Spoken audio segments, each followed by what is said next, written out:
My name is Barry, and today I'll be talking on the subject that is probably on everyone's mind, which is the subject of stress. Stress, also known as fear, but we'll stick with it as stress for today, is something that has multiple causations and multiple ways of coping or not coping. First, I'll be talking about what exactly stress is, and then how people cope, and then some positive ways of dealing with stress. Stress itself is really a situation where it's mostly fear of the future, not necessarily the present moment. Sometimes it is, of course. You give an assignment, there's something you have to do, you have a time frame, you're not sure how to do it, very stressful. And those types of stressors do exist. But for the most part, stress is because people know that something is coming. Sometimes the fear of disease or dealing with disease, very stressful. Finances, big stressor. And not so much how do I deal with it today, even though that's definitely can be very scary for people. But more importantly, what about tomorrow? And how am I going to cope? There are expenses that are coming up. What am I going to do? How am I going to handle it? So stress is a big issue. What does stress do?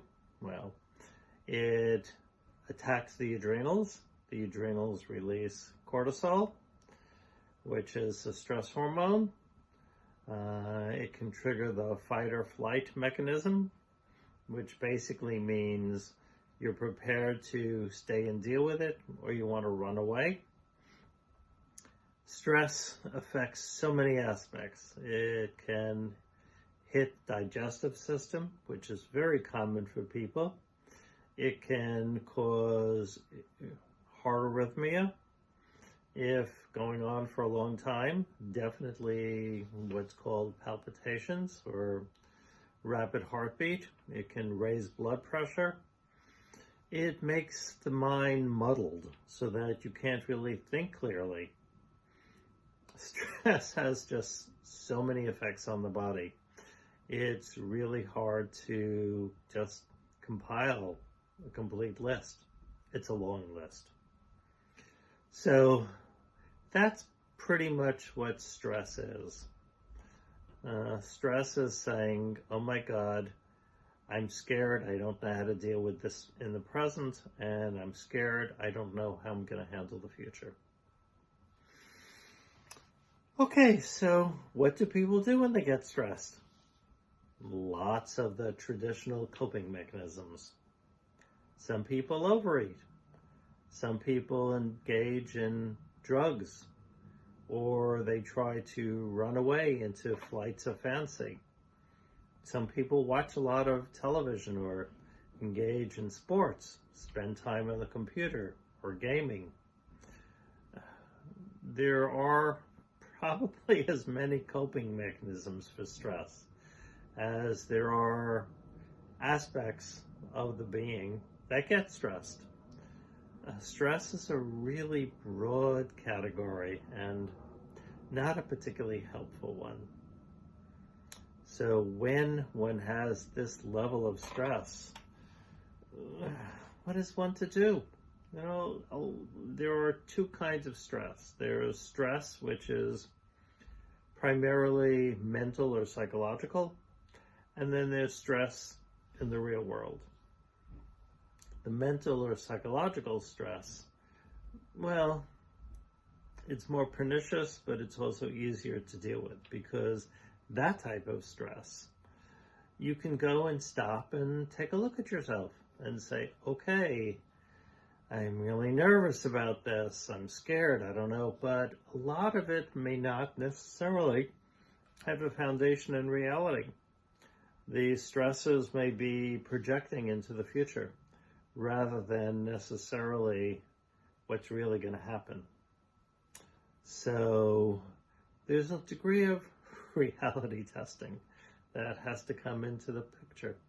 One needs to step back. Look, sometimes you can do it alone. But that's where a good friend comes in. You talk with your friend and you say, okay, this is what's going on in my life. This is what I'm afraid of. And the friend can help you feedback new ways of seeing things, new perspectives. In other words, reframe the situation so that the stress either diminishes or the person realizes, I really can handle this. I do that all the time, where when I'm stressed about a subject, I take a look and say, okay, what is it about this that realistically is stressing me? Because what happens with stress is frequently a global concept. I'm very stressed, and because they're stressed, you don't think clearly and you can't really break it down and analyze what exactly are the components that stress a person. What are stressing you? So when you stop, and this is where a friend comes in, because when you're with a good friend, you feel safer, calm, and you can think more clearly. And if you need a good hug, that's what a friend is for too, because that helps a lot. And then you start looking, exactly what is it that's scaring me? What's so stressful? Is it an action? Is the thought of having to do it? Is it the consequences? Whatever. And you break it down into its constituent components. And when you're done, you usually find out it's not that bad. And you devise ways of coping, ways of handling the situation so that you can actually go ahead and do it the best you can. Now, the other kind of stress, which is much harder to deal with, is reality stress. I'm not going to have enough money to pay my rent. My kids are hungry, and I have to get this medication, which is expensive. And if I don't get the medicine, it impacts my health. But then my kids go hungry, and I don't know what to do. Those are very difficult kinds of stressors. And for those things, sometimes just turning within helps, and sometimes you need to turn without. Fortunately, we live in a society where there is a degree of social network, of social safety support, and you have to turn to it to the extent that it is available. Sometimes friends can help you realize that it's not really as bad as you think it is. And sometimes friends help you realize it really is, and it's worse than you think it is, which is not very calming, but it helps you deal with reality, because a lot of times what people do when they're in this kind of reality-based stressful situation is they go into a state of denial. And denial works on a temporary basis. Oh no, I have 5 days to meet the rent. The money will appear somehow. I have 2 days. Oh, I know the money will come. And denial helps keep you calm until it's a due date. It's like, oh my God, I can't deny it anymore. I just got a notice from the landlord, etc. So, and for those who don't have stress, who don't have friends or people they can turn to or family they can turn to, well, there's always us, therapists, who can help you reflect, guide you back, perhaps offer some concrete suggestions of things you may not know about.